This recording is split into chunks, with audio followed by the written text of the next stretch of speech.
Jason Brill, and this series was created with you in mind: regulatory and food safety professionals navigating budget cuts, uncertainty, and all the challenges that come with it. Many of us are being asked to do more with less, stretch resources further than ever, and adapt to constant change and uncertainty. That's why we launched this series, to give you practical strategies, expert insights, real solutions, and the knowledge that you're not alone. Throughout this series, we'll tackle key challenges like managing your department effectively with a reduced budget, finding process improvements to boost efficiency, building resilience when everything feels unpredictable, and leading your team through times of change. In today's session, we're going to try to help you do just that. Today's session is called Leading Through Change, Strategies for Navigating Uncertainty in Public Service, and it will explore practical strategies for navigating change with confidence and resilience.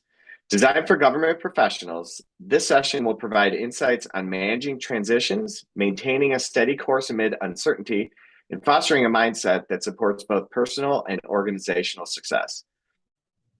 We'll discover ways to stay adaptable, focused, and effective in a rapidly evolving environment. With us today is Jennifer Douglas, MBA PhD candidate, who is Chief Innovation and Technology Officer at the City of Boulder in Colorado. As a seasoned leader in change management and organizational development with over 20 years of consulting experience across diverse industries, including nonprofit and state and local government, Jennifer leads initiatives to enhance customer experience and leverage emerging technologies. Previously, she worked for the governor of Colorado, where she oversaw technology and customer experience strategies, driving impactful change at the state level. Just to know, we are recording this session, so keep an eye out on your email in the next few days, and we will send the recording out. As a reminder, we have 2 more sessions in this series next week. Holding Steady, How to Lean into Resilience is March 12th at noon Eastern, and Doing More with Less, How to Streamline Your Operation When Funding is Cut is March 13th, also at noon Eastern. You can register for both of those by clicking on the links we just shared in the chat. Also, now's a great time to encourage everyone to consider an AFTO membership. AFTO can't do the work that we do, such as these webinars, without the continued support of our members. An AFTO membership provides access to resources, training, and opportunities to engage with peers working on similar issues. It also offers you the chance to be part of a network where everyone learns from each other and contributes to meaningful progress. You can find more info by clicking on the link that we just shared in the chat.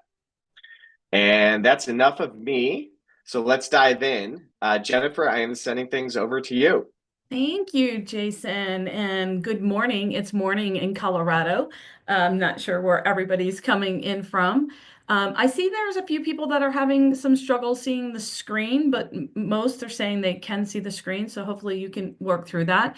Again, my name is Jennifer Douglas. I've actually done quite a bit of work for AFTO in the past, so maybe I'm familiar to you. In 2020 through 2022, I actually worked under the SAFER program, and unfortunately, I had to leave that program in 2022. But I did a lot of the organizational change management through that program, so I might have met some of you folks on the call today. So what I really want to talk about today is the strategies for navigating uncertainty in public service. And I feel like I'm also in that area as I work for the City of Boulder, as Jason just mentioned, and I've worked at the state level as well. And we are all facing uncertain change right now. So I want to talk about some resilience and how we can adapt. So at the end of the presentation, you're going to have time we're going to have a discussion time. So please just hold your questions, or you can put them in the chat as we go. So here we go. Let me just move my screen here.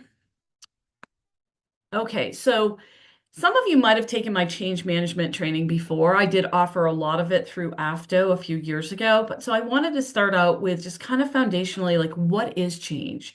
So change is any shift. So it's a transition or transformation from one state to another. So for example, we're moving from one house to another. We sold our house. That's still change. It might have been change that you wanted, and that would be plan change. So that's something that's initiated by you or that you're part of. And then there's this unexpected change. And this unexpected change, which most people think that's forced upon me. Now, unexpected change to you could be planned change to somebody else. So, for example, as a mom, I've made the decision we're going to move and we're moving our children from one school district to another. It's planned change for me, but unexpected for my children, right? So it can be both, or it can just be completely unexpected change. A budget cut that no one had any idea of, right? So we're going to go through some of those scenarios. So change is two different things, and there's two different approaches based on whether it's planned and you're initiating it, which is much easier to go through, or it's unexpected and it's kind of forced upon us, and now we have to navigate through that. The other thing with change is it can be happening to you and you can be leading staff, right? So you can be planning change and you're leading staff and you're leading them through change, which is you can organize that really well and use frameworks for that. Or you're experiencing an unexpected change, but you're also leading staff. So how do you lead somebody through unexpected change, which is challenging, right? So I'm going to try to give you some tools for that today. So change in public service, what we're seeing now, which is not unusual. Maybe there's a lot more change than we're normally accustomed to during these times, but it's not unusual with a shift in leadership, right? So some of the changes in public service can be policy shifts, right? So when I worked for the governor of Colorado, when an executive director would leave, the everything would change radically, right? A new executive director would come in for that agency, and all of a sudden they had a different direction. So that can happen through an administration. So policy shifts can happen, budget adjustments can happen, which we all know do, new leadership or regulation. So those are the things that we normally are seeing in the public service area for change. So let's understand a little bit about change and how it impacts us. So change disrupts routines. So we must adjust to new processes or expectation. And change can be anything from really small to really, really big, like you're losing your job, right? So I'll give you a small change that's going to be happening to me today. I have to get a new computer. So my staff has now said my computer is too old and I have to turn it in. And they've been saying this to me for like 6 months, and I don't want to, right? It's a change that I don't want because I like the way my computer is set up. And so that's a small change, I would say, right? I'm going to be able to get over it probably in an hour or two. But then there's larger changes. So in the city of Boulder, we have NOAA and we have NCAR, which are federal organizations. And about a week ago, a week and a half ago, 200 people were just, fired, laid off.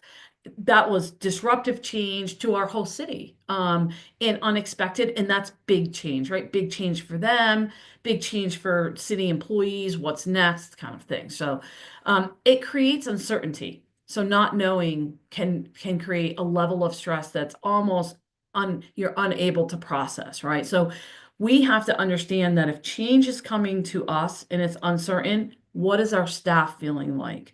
And so those are the tools that I want to talk about today. And it requires us to adapt. So learning new ways of working and thinking and collaborating. So I know in the past, in my history, I've been working for a long time. I'm kind of old now. I've lost jobs before. And, in that moment, you're just like, oh my gosh, how am I going to pay my mortgage? How am I going to buy groceries? Am I going to have to pull my kids out of college? And there's always these silver linings later that happen, right? And so we have to kind of think about that and think about the new ways to work and think about how to collaborate and how we're going to get through that because we will ultimately get through change. But the other thing it does is it impacts morale and motivation. So change can feel like a loss. So change is actually a death of something. It's a death of what we knew. And that is a huge loss for people. So it can impact morale, and you're probably seeing that. And just motivation to be able to work. It can lead people through depression. And so how do we cope? And then how do we help our staff cope? So like I've been saying, there's two types of change. There's controlled change. That's when you initiate or influence the change, implementing a new policy or leading a transition. So for an example, for me, leading technology and innovation, we just led a big implementation of Workday and ERP. Well, I influenced that decision, and so that was controlled change. We had time, we had a change manager, we had training plans, we were communicating, right? And even though people might not have wanted the system, they weren't surprised by it, right? So, and we could help them through that transition.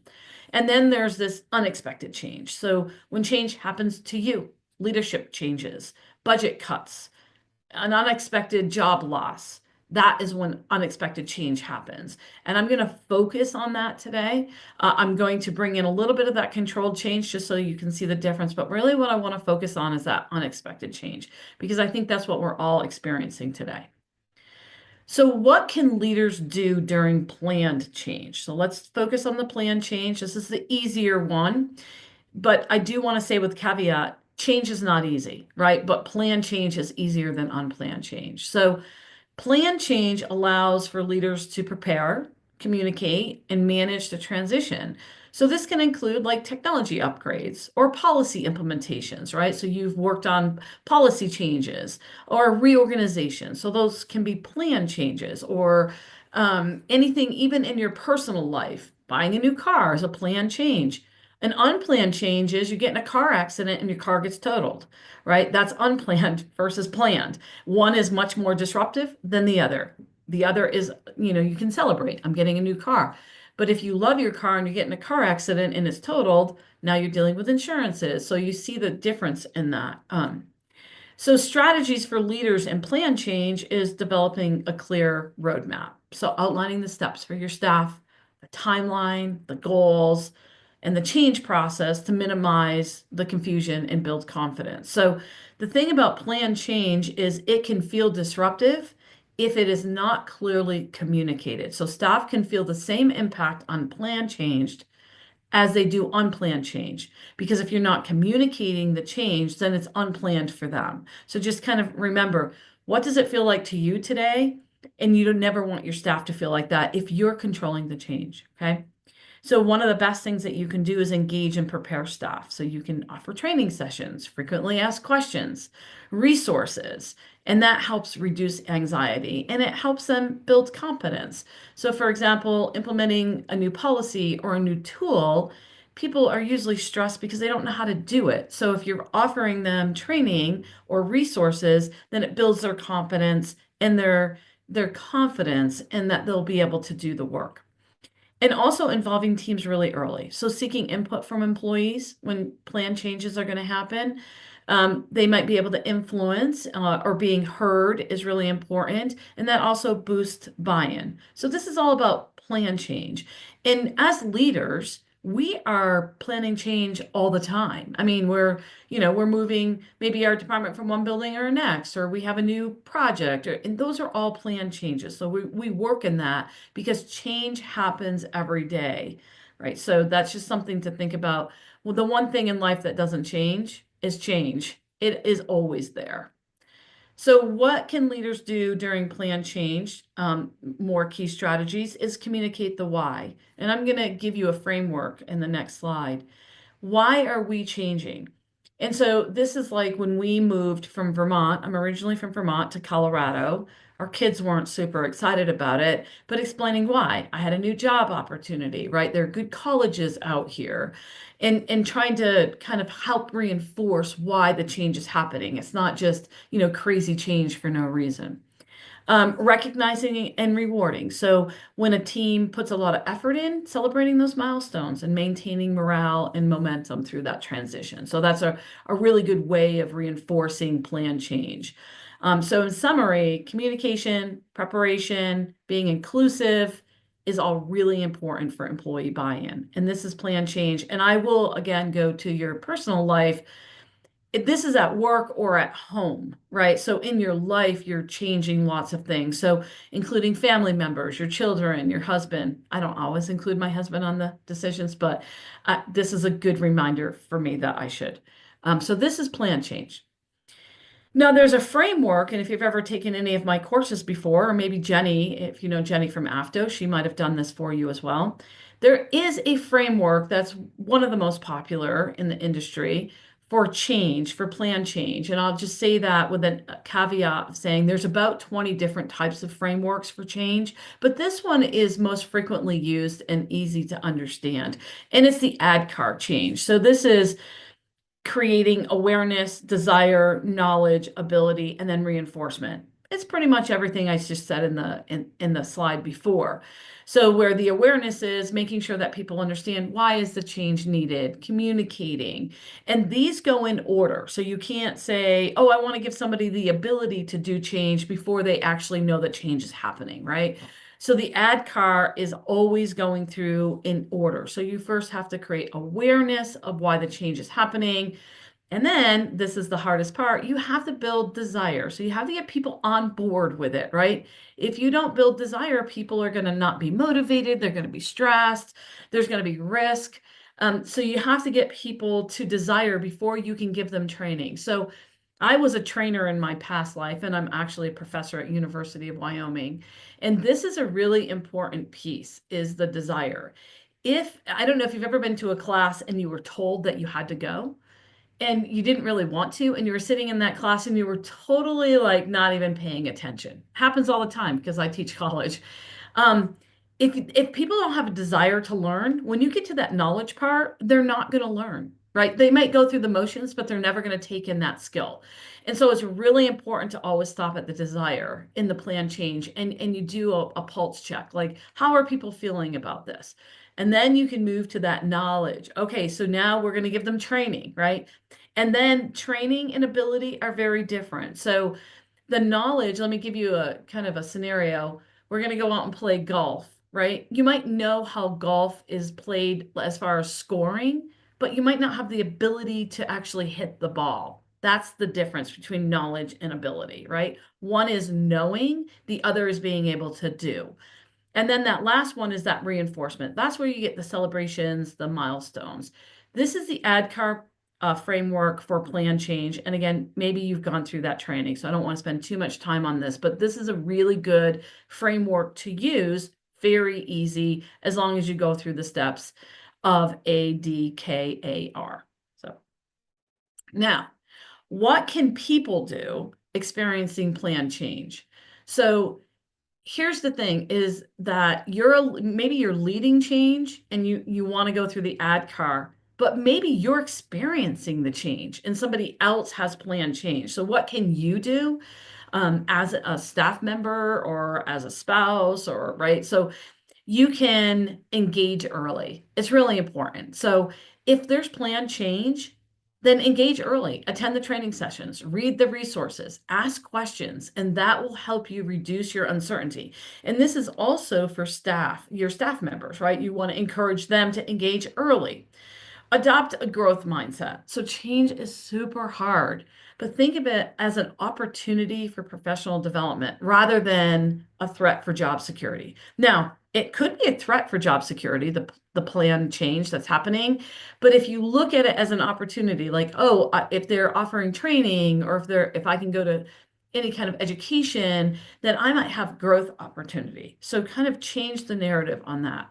And then prioritize self-learning, right? So if there's opportunities for you to go online and do tutorials, self-study, so you're getting comfortable with the new process policy tool, and then provide feedback. So it's really important when there's plan change, if you're experiencing it and not leading it, that you lean into that and you provide constructive feedback on the change process to try to influence it, right? Because change change can be influenced no matter at what part of the change is happening.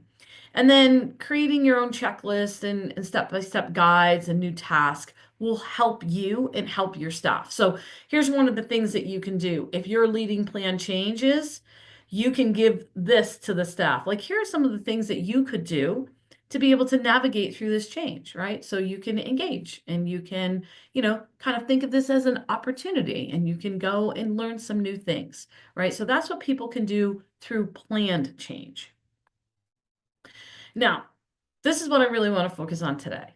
This is the trickiness, right? Nobody likes uncertain change, except for the people that are creating it. So what is uncertain change? Well, I think we're feeling it today. So it often strikes without warning. It's like budget cuts, leadership changes, unexpected policy reversals.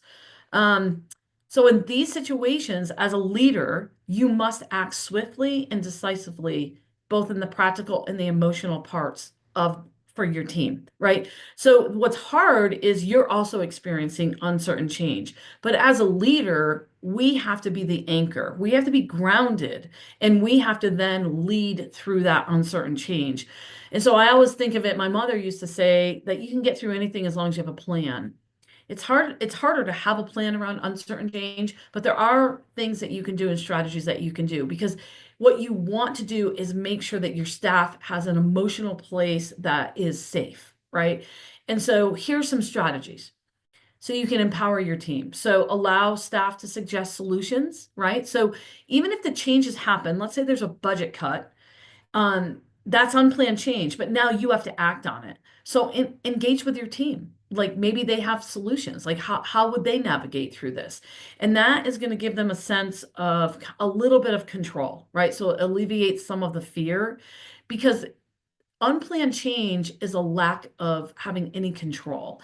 And if you're like me, I am a control freak. So as soon as this starts happening, I need to do something that makes it feel like I have some sense of control. And that's what, as a leader, what we want to do for our staff.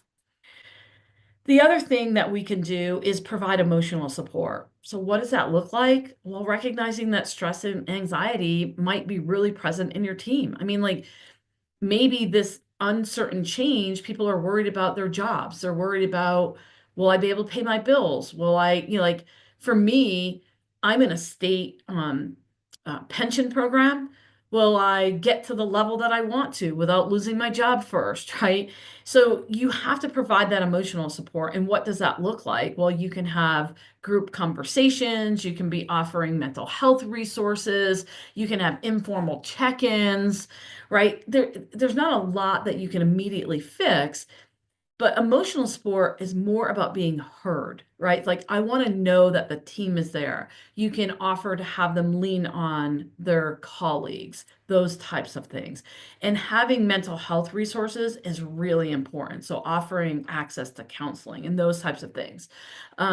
So that's what we can do in that emotional support piece. Now, as a leader, you're also going through it, right? What can you do for yourself? The same thing.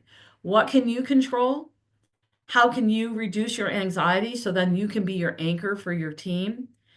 Should you go and have some mental health, support and have access to counseling? All the things that we would be doing for our team, we need to kind of put our oxygen mask on ourselves, right? So just remember that you're also going through the uncertain change.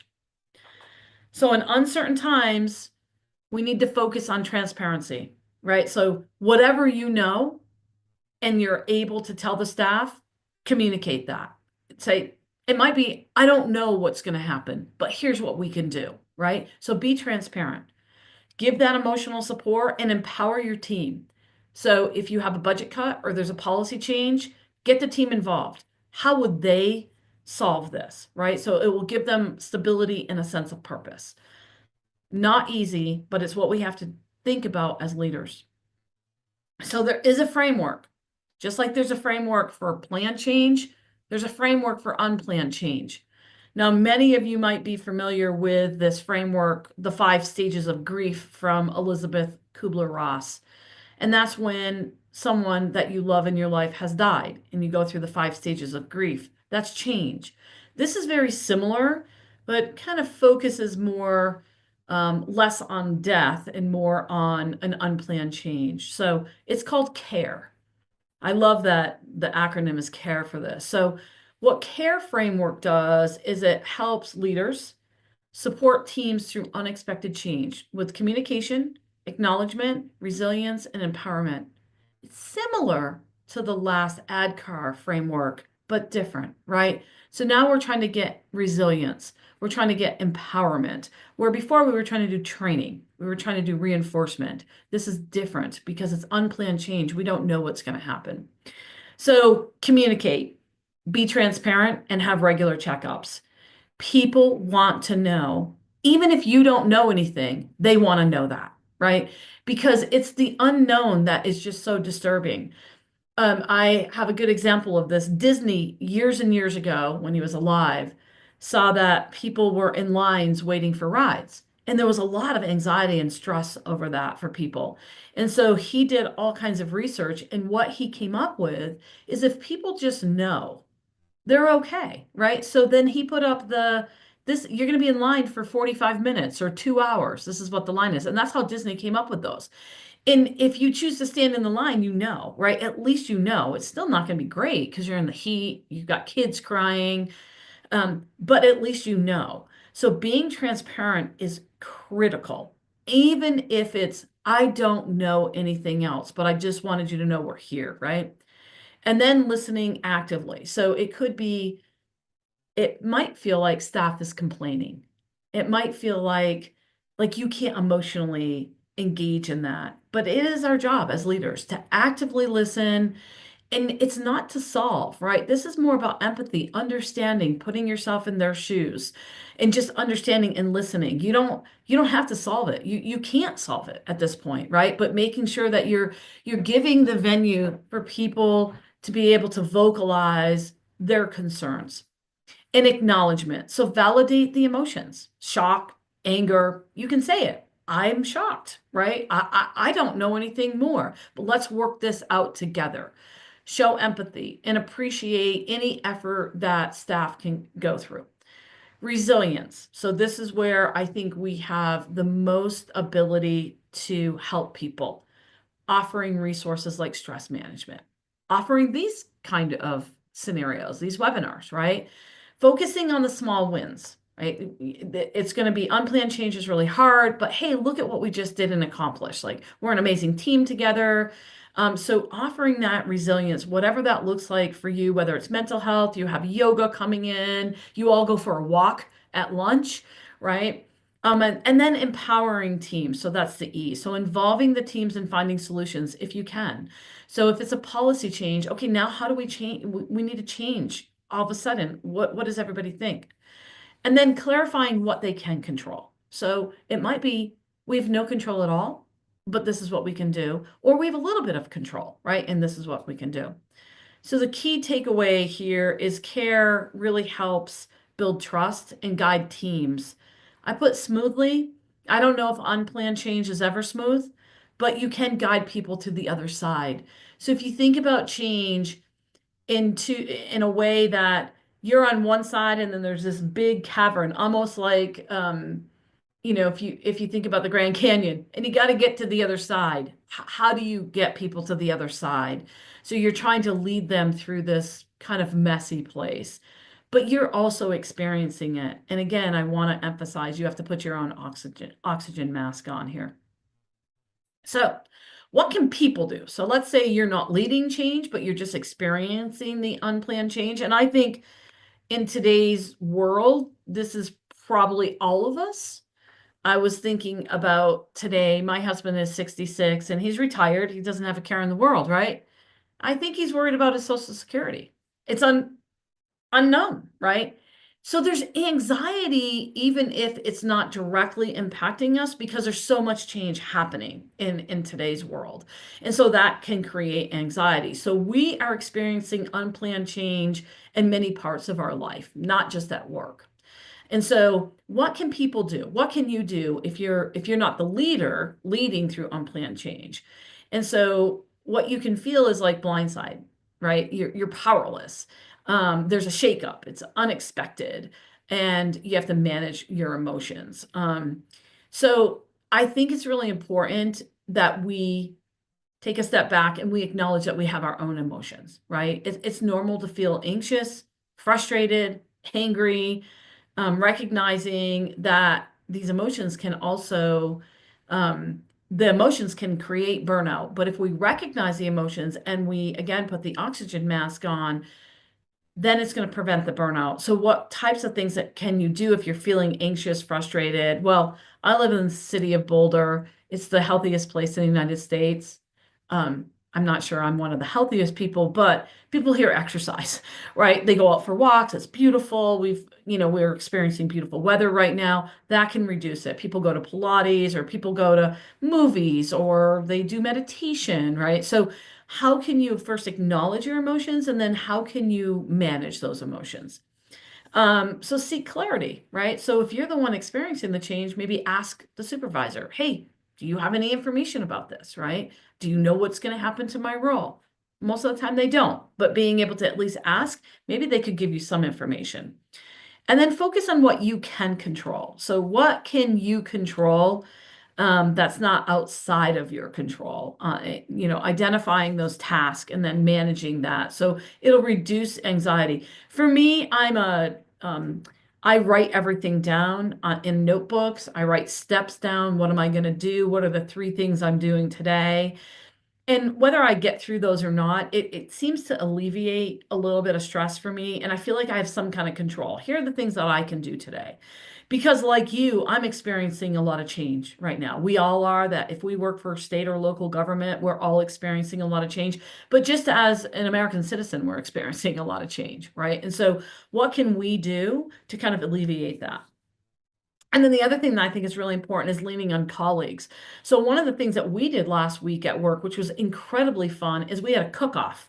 And everybody, they didn't have to, but if they wanted to share a recipe they brought in, it was like a big potluck. And then we gave prizes out. There was no money. It was just kind of a certificate. It was so fun to do that. And we had amazing food. But we were together, right? Because we are experiencing change. We didn't talk about change. We didn't talk about work. We just spent about 90 minutes together eating good food, kind of just being together and leaning on colleagues. And I think those types of things are really important during these uncertain times. And then developing those coping mechanisms, right? So practicing mindfulness, taking breaks, going and to your mental health provider. I know in the city we actually offer mental health services. They'll come right to your office. And then on a daily basis, they tell you if there's openings. And I thought for a long time they were just specifically sending them to me. And I was like, wait, do people think I'm under like some kind of mental health strain? But no, it was going to all employees. So I had to clarify that. But so yeah, I think mental health resources is really important in these types of situations. Okay. So applying the change model to real world scenarios. And I tried to make these as real as possible, what everybody could be experiencing right now. So I created some scenarios. I specialize in scenario planning because scenario planning gives you some control over change. And so I always try to think about what are the scenarios, what's the worst scenario, what's the best scenario? Like we think about cybersecurity, what's the worst, what's the best, and then what would I do during those scenarios, right? So that's another thing that you could do is build some scenarios. But so I built these for us. So scenario one, return to office is a requirement. So after a year of remote work, a sudden policy reversal requires all employees to return to office with only 2 weeks notice. So what happens? Well, the decision leaves many unprepared, especially those that have been in the remote work. Now they might be losing their arrangement with childcare. Like I know like we have a lot of remote workers and they put their kids on the school bus at 8:30, right? Now they have to manage long commutes, coordinating schedules. And this is happening, right? I mean, we're even kind of suggesting people come in the office more. Um, and there's a lot of resistance. I even have resistance to it, right? So, especially because we've been working remotely for like 4 or 5 years now. And so that is huge change. And so how does that impact staff? So how would this decision, this is unplanned change, right? That maybe, when somebody was hired, it was a remote situation. It was a remote work situation. And now that's changed. And there was a policy reversal. So it's unplanned. This is unplanned change. So what's the impact on the staff? So there's disruption to personal routines, and that causes stress and frustration, right? There's challenges in maybe finding immediate childcare solutions. There's a perception of lack of empathy, like from leadership, like what you don't trust that we actually do our work from home. And so now there's a trust and morale issue. And it could create absentees because I can't come into work today. My kids are home from school and they close schools down. Or there could be a burnout from employees. So that's how employees get impacted in this scenario. And why I think scenarios are important is because it allows you to kind of walk through that. Oh, what would happen? What does that look like for staff? So how to manage this as a leader? Maybe offering flexible hours, right? So offer staggered times to help with commuting or school drop-offs. Having clear communication, trying to explain the reasons. Now, here's the thing about leadership, which is hard.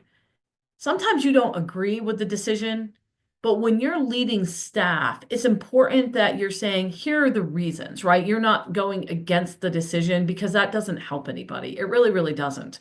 And so you have to find those like kind of silver linings, explaining the reasons. This is the reason why I believe they had that policy reversal. Well, they want to have more collaboration in the office. So you kind of have to change the narrative for people, right?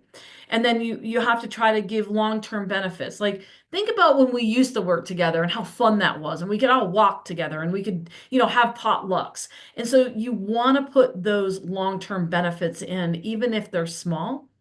And then providing a feedback mechanism. So how do employees express concerns or how do they propose solutions? Maybe they've come up with the flexible hours or staggered start times.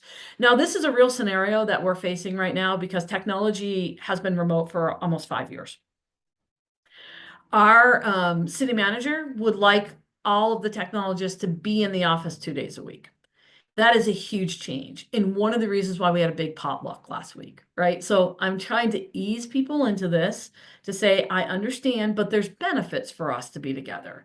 I'm not saying whether I agree or not agree, right? I, as a leader, am saying this is what we're going to do. And I am now moving through that leadership decision and trying to help staff with looking at the benefits, with providing feedback. We actually did offer flexible hours, right? You can come in at 9 o'clock. We won't start any meetings. We have no meetings from 8 to 9. That is a blackout, and from 3 to 5. That's what we decided. And so people can go and get their kids from the school and put them on the bus. And that was what the staff's feedback was. And I thought that that was great. And that is working out for us. So not perfect world, but it's working. Okay. Scenario 2, there's a policy change. This is happening all over the place. And it does happen. Like I said, when I worked for the governor and they would get a new executive director, what I learned when I worked for the governor in an agency is the executive director kind of set policy, but the deputy was the one that did all the work. And so they were like our true compass, like the deputies. But, we get a new executive director and all of a sudden it was like, oh no, we're not doing that. But we were in the middle of doing that, right? And now they've changed these policies. It's really hard. It's super hard. So the departments have to adopt new reporting standards and upgrade, in this scenario, upgrading and ensuring compliance within a tight deadline. So this is unplanned and planned changes. It depends on how it's done, right? So you might have a new executive director comes in and says, hey, we're going to have a policy change, and they give you a lot of time to work through it. And so it's a plan change. Or it could be like kind of what's happening today. It's a change today. And we had no like insight to it, right? So this could be planned or unplanned change. So what's the impact of staff on policy type changes, on new compliance regulations? There's usually an increased workload, right? We know how to do our job right now, and this is new, right? So there's going to be an increased workload. There's probably going to be frustration. There's something new to learn, and you have to learn it really quick. And they might have fear of making mistakes. So for example, especially if you have an older demographic that maybe doesn't catch on as quickly to new policy software, those types of things, they have fear that they're not going to be able to learn the system and then they're going to be penalized or fired or not get good performance reviews. So how can you manage it as a leader? Again, communicating early, right? As early as you can. So holding meetings, explaining the reasons why. You do not have to agree, but you have to explain the reasons why. Holding training sessions, right? Making sure people know how to do the new software or new policy, and creating a peer support, right? So you can create peer support and then acknowledging the effort. This is hard. Let's have a potluck today. Let's acknowledge and reward teams, right? So this is the scenario. This is happening every day right now somewhere, and this is really hard. This is really hard to be in. We have policy changes. We're led by our city manager, but we have a council that changes policy, and it's always really hard when you're not part of the decision in this. So budget cuts. Also experiencing this. In the city of Boulder, I can just use us. We had a lot of grants, and those grants were cut. And so now we have a lot of changes. Um, and usually that's a reduction in resources, whether it's people resources or maybe you had a consultant coming in and working. Budget cuts are usually a reduction in resources. And maybe even as a leader, you're asked to reduce your staff. So when I was hired for the city of Boulder, it was right at the beginning of COVID, and every leader had to reduce their staff by 10%. I didn't even know any of the staff, right? So talk about unplanned change. And so typically a reduction in resources is going to happen. So in this scenario, due to economic challenges, the city announces a 10% budget cut, which was actually what really did happen. And it resulted in a hiring freeze, a reduction in overtime, and a need to prioritize essential services. So if you think about a city, we have public safety, right? So we had hiring freezes, reduction of overtime. So now we have a community that's being impacted. Really challenging. So how does that impact staff? Well, they have concerns about job security, and frankly, they should, right? Yeah, we have to reduce. Increased workload. So now we have a reduction, whether it's consulting or other resources, and now our remaining staff have to have an increase in workload. And so morale is going to drop and projects are going to be delayed or canceled. So I think as leaders, you always have to look at what is your priorities and you have to shift those priorities around because we can't do the same work with less staff, right? So how do we manage this as leaders? And these are going to kind of be the same. Um, Communication, share the reasons for the cuts and be honest, right? You don't have to sugarcoat anything. You have to be honest. Well, there was a change in policy. We lost our funding for our grant. Now we have to reduce staff. It's kind of the way it is, right? But involve your team on prioritizing the task. So what can't we do anymore? We're going to take that off the list. What has to be done? How do we prioritize it? What we do in technology is minimal viable products instead of the whole big project. What can we do as a minimal viable product? Because we can't do everything. Offer cross training so you can distribute the workload. Maybe you have a group that's not impacted as much. Could they help lean in? And then again, offering mental health support is really important for stress management here. So this is the scenario. This is happening every day somewhere. New leadership, change in direction. So this happens a lot. A newly elected mayor emphasizes digital transformation, requiring all departments to adopt online platforms for service delivery within a year. Well, we know working in state and local government, delivering anything in a year is hard, right? We move at molasses a lot of times because there's so much red tape. So when a new mayor comes in and says that has to be delivered within a year, talk about stress. Now, is this planned change or unplanned change? This is kind of planned change. He's saying you got a year, right? So as a leader, you can actually go through the ADKAR methodology for this. You might not agree with the change, but you can still go through that planned change methodology.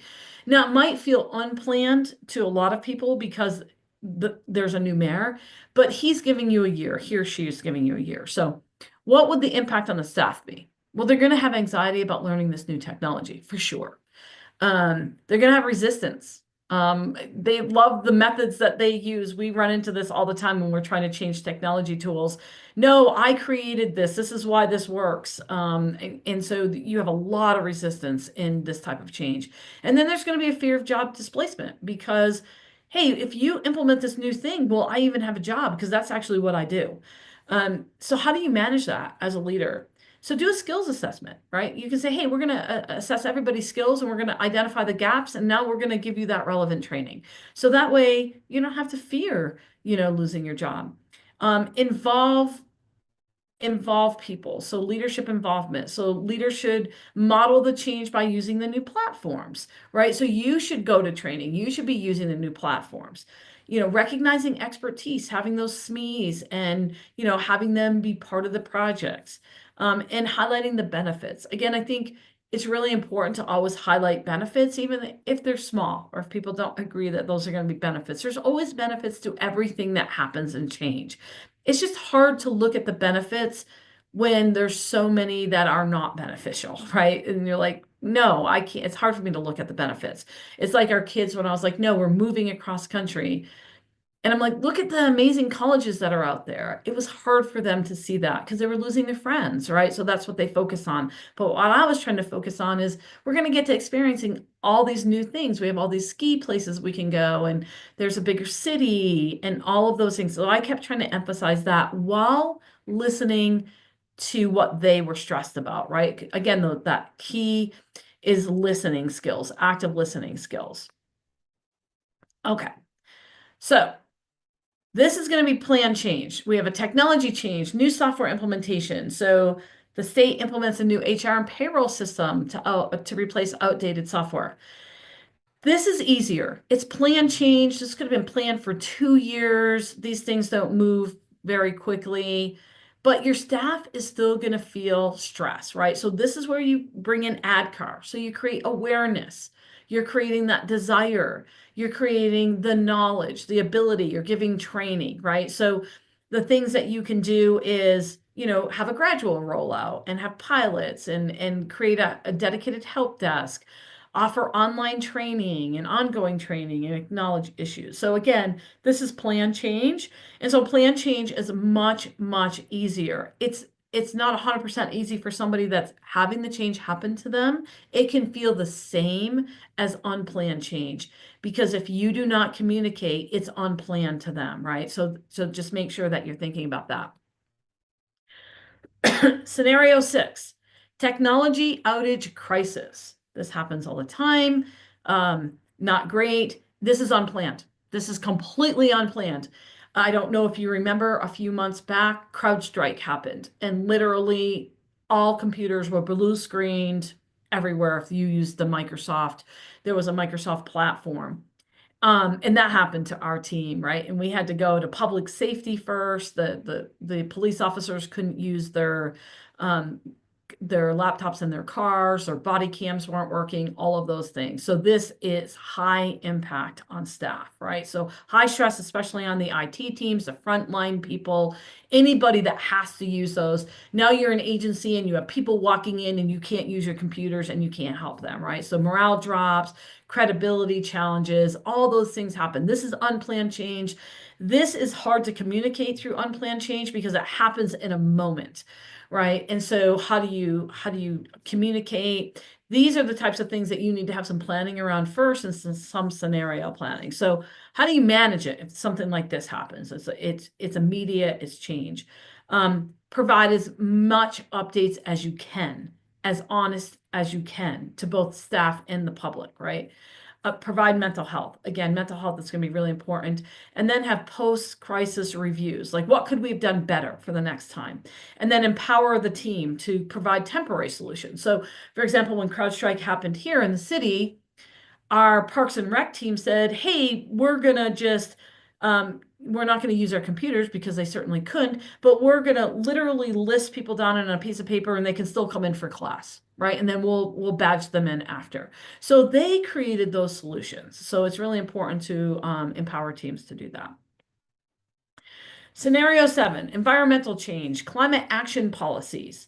A new climate action policy requires departments to reduce carbon footprints and adopt sustainable practices rapidly. I would say that this is probably more planned because I don't think those environmental changes are going to happen overnight, but there is going to be impact on staff. So confusion about the new regulations, need for new skills. So what would we do here? We would implement that ADKAR, right? So we're going to be creating awareness. There's going to be, new policy on this. This is what we're going to have to do. We're going to create desire. Hey, look at what we're doing for the environment. And then training. So all of those, having quick wins, incentives, and make sure you're clarifying the expectations is going to be important here. But this would look more like plan change. This doesn't happen overnight. So I've been talking about what you do as a leader with unexpected or planned change. What do you do as an employee or a staff member? Because again, change is happening to us. Sometimes we're leading through it. Sometimes we're just getting impacted by it. So stay informed, actively participate in any meetings, read all communications regarding any of the regulations, understand the why behind the changes. Now, this is an interesting time that we're in Sometimes there's not a why, right? Nobody can understand the why sometimes. And that's okay. And it's okay to say that. I don't know why this is happening, but I'm going to embrace any new training. I'm going to seek out resources, right? And it's actually it's okay to say, I have no idea. I have no idea why this is happening, but this is what I can do. Ask questions. Ask questions early, right? Support each other. Go to your colleagues, support each other. And most of all, adopt a growth mindset. That's hard to say during change because change is so difficult. But if you're preparing for it before, like, hey, any change that happens my way, I'm going to look at it as an opportunity. And that again is going to change the narrative in any change at all. So those are the things that staff can do or you can do if you're experiencing change and not leading through change. Okay, we're going to start wrapping it up here and we're going to have a discussion. So how do you lead others through change? So be transparent, communicate clearly. Uncertainty thrives in silence. 100%. When we don't say anything, people will create their own narrative. As that's that ladder of inference, right? I'm going to climb the ladder because they're not telling me, so I'm going to create my own scenario in my head, and it's always the worst. It's 100% always the worst. So silence will create that. Model stability and confidence. So as parents, our children are looking to us and making sure that we're okay. And as long as we're okay, they're okay, right? So I know that I've lost jobs before, and I actually lost a job and we have 4 kids all grown up, and 2 of them were in college. And, I knew I was like, well, we have to pull them out of college, but I never said that to them, right? Like I was like, we're going to work through this. Now, it could have been that we might have had to have, but we projected stability and confidence for our children while being honest as possible. Hey, we're going to get through this together. Nothing is too big for us to get together. At least we still have our family. We all have our health, right? So you're modeling that stability and confidence. It's not easy. One of the things leaders can do is lean on other leaders, right? So we also have our own kind of group of colleagues we can lean on and be honest and say, I'm scared myself. How am I going to lead people through this? So you can lean on other leaders. And then validating concerns and offering support. So that's that emotional piece. That's that care piece, right? Like, so we want to offer the support to people and do active listening and validate their concerns. Don't say, well, you don't have to worry about it. Well, no, they are worried. They have a right to be worried, right? You can say, I understand you're worried. This is a hard situation, not don't worry. That doesn't help anybody. So that's how we lead others through change. And I just want to say this is not easy. Being a leader, this is one of the hardest things in leadership is leading others through change, especially uncertain change. So I want to acknowledge that and appreciate that you all came today to learn about this. So some final thoughts and key takeaways. Change is constant, my friends. It is always going to be. It could be good change, it can be planned change, it can be uncertain change, but change is going to happen and change is happening every single day. It can be very small. It could be, every single day you have a certain breakfast and all of a sudden you come downstairs and your spouse has made you a different one. You're like, wait a minute, that's change, right? So change is happening all the time. Managing uncertainty is a skill. It's a skill. We do not wake up one day and say, oh, we're going to manage people through uncertain change. You have to think about it, create scenarios. You have to put yourself in a place that you can help people. It is a skill to manage through uncertain times. So just know that. So here are some of the things you can do. Do some reading, do webinars like AFTO is offering. Maybe take some online training about change management through uncertain times. That's what you can do is you can create more skills for yourself. Recognizing emotional responses. People respond in all kinds of ways. I've been to a funeral and had people laugh there because that's what they do when they're emotional. People respond with anger, with crying, with they shut down. There's all kinds of emotional responses. And as leaders, we have to expect that we don't know what's going to happen, right, with people. So just, and you also have to be able to manage all of that emotional response. That's really hard. We're not therapists, we're leaders, right? But it's really hard. So support yourself, put that oxygen mask on, and support your other leaders, right? So if you see leaders that are going through change, we can be our own support group to make sure others are putting their oxygen masks on, right? You can use the AdCare model for plan change, and you can use the CARE model for unplanned change. So there are tools out there. And then resilience is key, right? So the more change we go through, the more resilient we are. And this is a craziness. So we had 4 children. In our first one, we really sheltered. We were new parents, we were helicopter parents. And by the fourth one, we were like, yeah, you're fine. And our fourth child is so resilient to change. And our first child has the hardest time because we didn't allow him to go through change. Like we sheltered him from change. Right. And so that's just like us. Like, so the more change we go through, the more resilience we have about it. So, and public service change can feel like a loss. I want to say that and thank you all. We're public servants. We don't do it for the money. Right? We do it because we want to impact people's lives and we believe in the mission. And so having public service change can be like a death, right? We've worked on something for 3 years and all of a sudden they're like, no, no, we're not doing that anymore, right? That is an emotional loss. So think about that Elizabeth Kubler-Ross grief framework, right? What is grief? Like we go through denial. No, this can't be happening, right? And so you will come out the other side, but I do want to recognize that public service change is is really hard. So I've been a change management consultant for almost 25 years.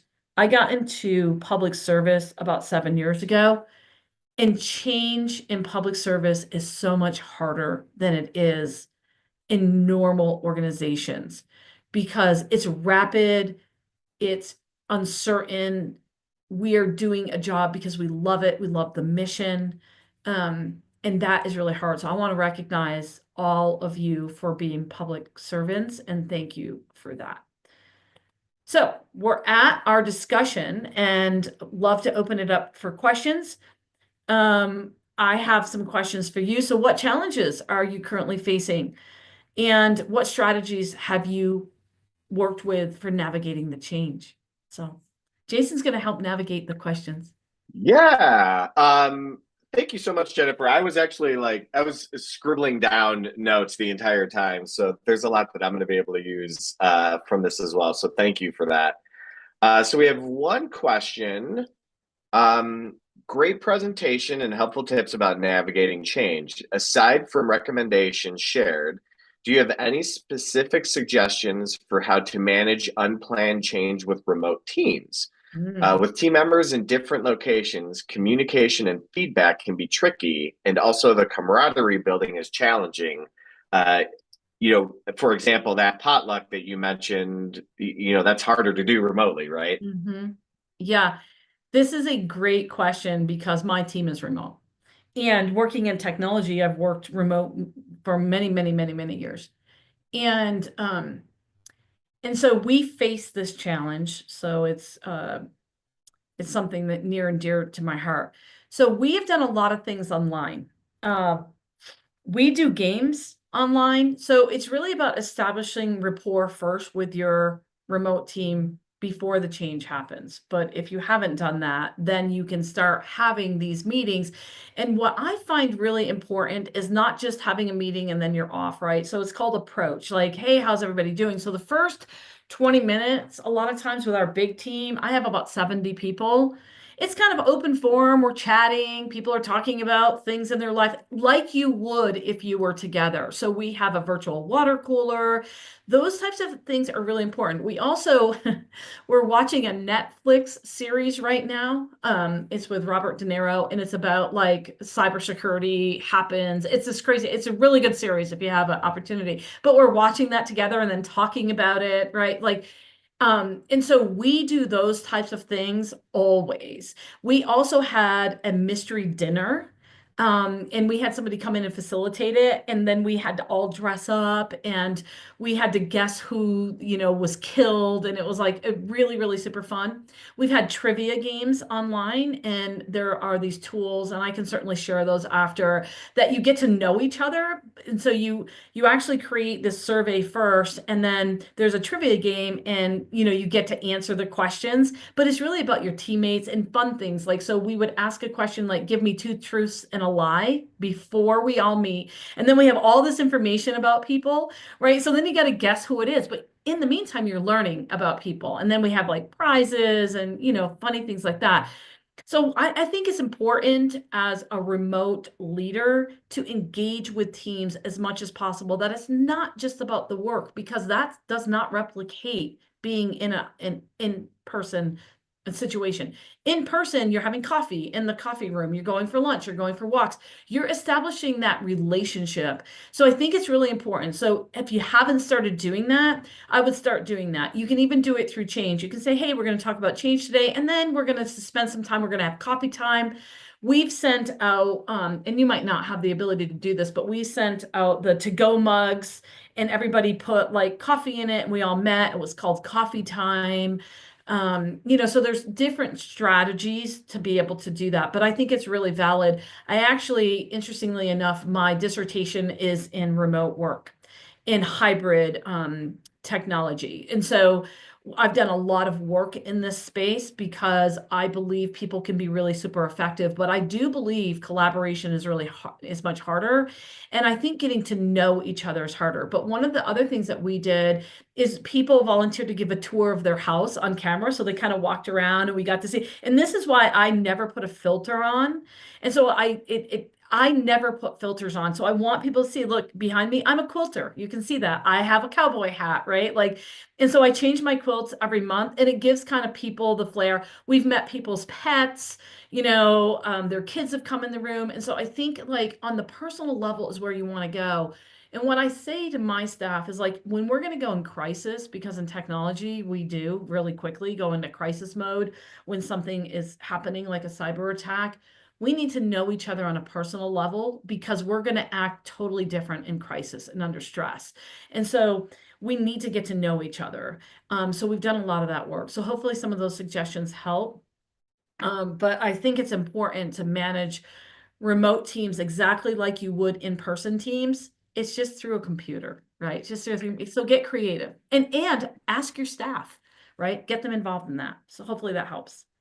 I remember when COVID started happening, I was working in publishing, and we're every month, right? We're trying to get out a 120 something page magazine, and sometimes we would, our editor would order, six, like, we were a small staff. We only had 6 or 7 editors, but she would order a 6 pack of beer, and this was when businesses were being really creative about delivering things. So she would order a 6 pack of beer and have it delivered to everybody's house. And after work, we would all jump on Zoom and, and just kind of talk and have a beer together. And so, like, you're right, just trying to get that way to be creative and mimic those normal things that you would do if you were in the office or together, can be really, I mean, I'm still thinking about that, and it was 5 years ago, and I'm not Mhm. ever going to forget about those interactions,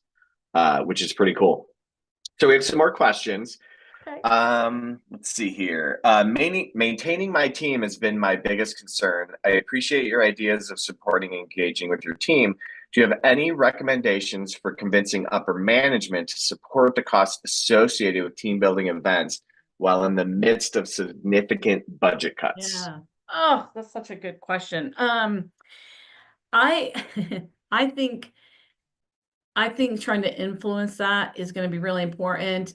Offering a webinar like this, even if it's recorded somewhere, so leaders understand the impact. So here's the thing that I always say to I mean, everybody's got a boss, right? Everybody does, even I do. Um, is we can do this one of two ways. So when we were implementing Workday, it was going to be about $250,000 to have somebody come in and implement change management, because it's massive change. because I was implementing the solution, right? And so I advocated for that. And I said, okay, we're either going to lose productivity and let me give you an ROI on that because people aren't going to know how to use the system. They're going to have shadow IT. And so I did a whole cost analysis on productivity, morale, all of those things. And there was actually more cost to that than bringing in the change manager. And so that's how I got them to agree. And we kind of came in the middle to say, okay, what about if we created what we call, oh, look, I've got a little thing on it, the Trailblazers. So we created the Trailblazer group, and it was staff from around the city that were badged trailblazers, and they did some of the change. So the change manager helped them understand the change, and then they implemented it. So it kind of met in the halfway, right? I didn't get all the money I wanted. So I think it's really important that we are also teaching our leaders, right? What will change? How does this change impact, even if we have a budget cut? How is that going to impact morale, productivity? Like now we need people to do more with less. And so I think, like, hey, if you just gave me $5,000 or whatever it is, we could actually bolster people creating more productivity. So that has always been my methodology is to show the risk. The risk of not doing something is this. We're going to have our best people looking for different jobs. And literally when they're on their computers, that's what they're doing because they're so scared, right? So those are the types of things that I try to lean into is try to train it's managing up, right? Try to manage up to our staff. The city manager doesn't always have time for me, right? And so I try to give her as much information as possible without emotion. Like I try to take the emotion out and say, okay, here's just the fact. And here's what I'm going for, and here's what I'm asking for, right? And then trying to negotiate for that. That would be my recommendation because I face the same thing. That's a great recommendation. I like that Trailblazers thing too. That's fun. And having a little physical thing, right? Yeah. Like it's really cool. We had a couple questions about the recording. We will be sharing the recording via email later this week or early next week, so keep an eye on your email for that. We had one comment that was something I was kind of thinking about too. So we might be aware of some changes are going to be happening, but we might not know what the changes are. And like you said, as a leader, just say, hey, look, I don't know what these changes are right now either. I don't know why these changes are happening right now. But what are some suggestions to deal with that feeling of being on edge or feeling like you're in limbo? What resources do you look to sort of manage some of those emotions and feelings?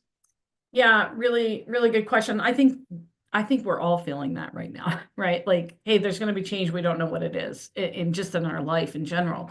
Um, I always look to training and right now with our staff, so our staff just went through two trainings. I facilitated both. I had partners in that because, I have a big leadership team, but we implemented change management methodology training for all of our staff. Hey, we want to just talk about change. How do you go through change? How do you lead change? What does change mean, right? So we're preparing them for change. And so they understand what their role is in change if they're leading it, like they might be leading a small group, or if they're getting it, right? So we are like preparing them and they don't even understand because I don't know what changes are going to happen in my city. And so we did that training. We also did another training. This is an amazing training. I'm certified in this. It's called the Six Thinking Hats.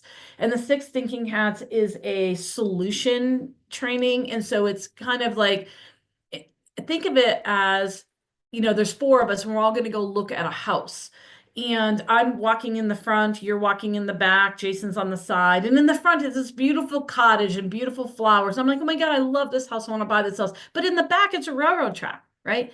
So that is not using parallel thinking.